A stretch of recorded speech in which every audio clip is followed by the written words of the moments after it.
जम्मू में लगातार हो रही आतंकी वारदातों को देखते हुए भारतीय सेना फुल एक्शन में है। जहां पर आतंकवादियों के सफाई के लिए जम्मू रीजन में फौज की संख्या बढ़ा दी गई है। कठुआ, सांबा, डोडा, भद्रवाह और किश्तवाड़ जैसे इलाकों में सैनिकों की संख्या में इजाफा किया गया है। इतना ही नहीं, पूरे इलाके से आतंकियों के सफाई के लिए इंटर कमांड चेंज भी किया गया है। साथ ही वेस्टर्न कमांड से भी सैनिकों को भेजा गया है। यानी लद्दाख में चीनी सेनाएं पीएलए के साथ हुए फेस ऑफ के बाद पहली बार इतना बड़ा बदलाव किया गया, क्योंकि आतंकी लगातार पहाड़ों में छिपकर हमला कर रहे हैं। तो एक बड़ा बदलाव किया गया है ताकि आतंकियों का पूरे तौर पर पूरे रीजन से सफाई किया जा सके। जम्मू रीजन में फौज की संख्या बढ़ाई गई है।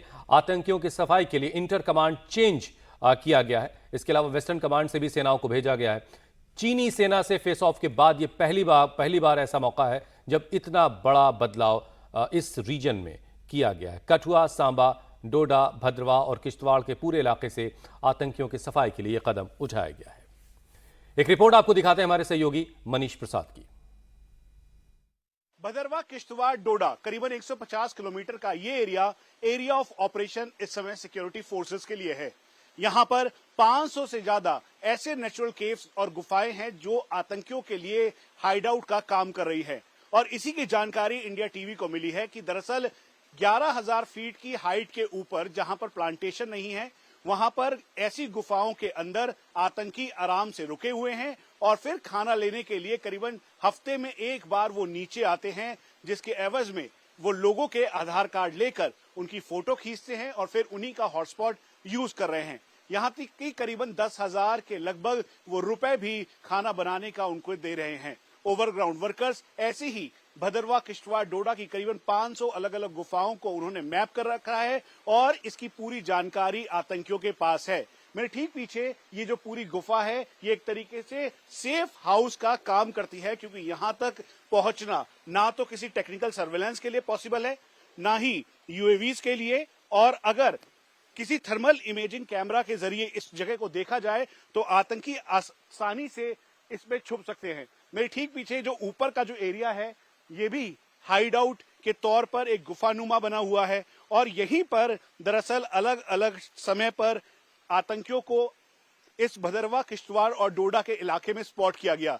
यही वजह है कि भारतीय सेना अब इन गुफाओं के अंदर तलाशी कर रही है, हाइड आउट बस्ट करने की कोशिश कर रही है। और शौकत अली के इंटरोगेशन से ये बात समझ में आई और निकल कर आई कि आतंकी इन्हीं नेचुरल गुफाओं के ऊपर, जो कि करीबन 11,000 फीट की हाइट के ऊपर है, वहां पर रह रहे हैं।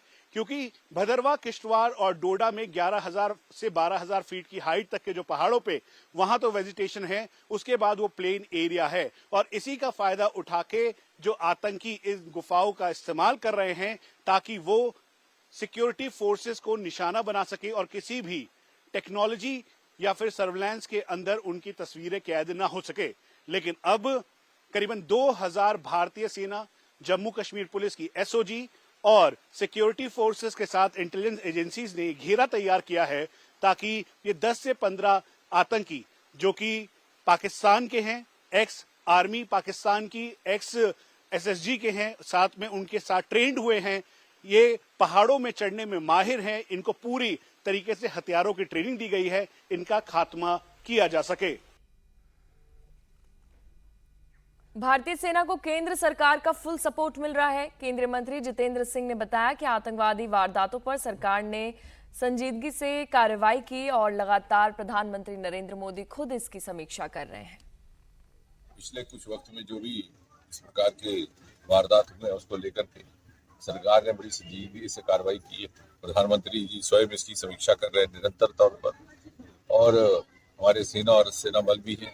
कुछ एक स्ट्रेटजी नए ढंग की अपनाई गई है, उसकी सार्वजनिक तौर पर व्याख्या नहीं की जाती। बीडी चीज को लेकर के फिर से किस तरह से उनको रिवाइव किया जाए, उस पर बड़ी गंभीरता से विचार हो रहा है।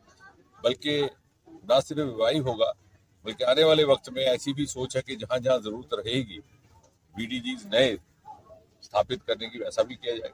उनके हथियार भी आधुनिक किए जाए, कम से कम सेल्फ लोडिंग राइफल्स, इस तरह के उनके पास वेपन रहे।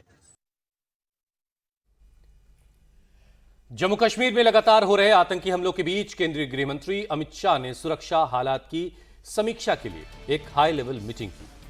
शुक्रवार को हुई इस बैठक में आईबी, मल्टी एजेंसी सेंटर यानी कि एमएसी और देश की विभिन्न सुरक्षा और लॉ एनफोर्समेंट एजेंसियों के चीफ शामिल हुए। इस बैठक में अमित शाह ने कहा कि आतंकवाद के खिलाफ लड़ाई में 7 दिन और 24 घंटे अलर्ट रहने की जरूरत है।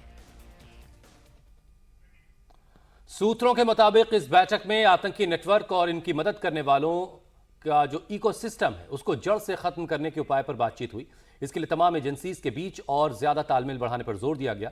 मीटिंग में इस बात पर भी जोर दिया गया कि देश की इंटरनल सिक्योरिटी के किसी भी मसले पर आईबी और दूसरी एजेंसीज के बीच रियल टाइम जानकारी शेयर की जाए। सभी एजेंसीज एक मंच के रूप में 24 घंटे 7 दिन काम जारी रखें। देश की सुरक्षा चुनौतियों से निपटने के लिए जिम्मेदार खुफिया ब्यूरो, केंद्र और अन्य तमाम एजेंसीज राष्ट्रीय सुरक्षा के लिए whole of the government approach का दृष्टिकोण अपनाते हुए एक दूसरे के साथ मिलकर काम करें। सूत्रों के मुताबिक पीएम मोदी की अगुवाई वाले मैक्ट फ्रेमवर्क अपनी पहुंच और प्रभाव को बढ़ाने के लिए बड़े स्तर पर तकनीकी और ऑपरेशनल सुधारों को लागू करने की तरफ बढ़ रहा है। कारगिल घुसपैठ के दौरान विभिन्न एजेंसियों के बीच सूचनाओं के आदान प्रदान में देरी को देखते हुए 2001 में मैक का गठन किया गया था। बाद में मैक ने आतंकी गतिविधियों पर लगाम लगाने और उनके नेटवर्क को ध्वस्त करने में अहम भूमिका निभाई।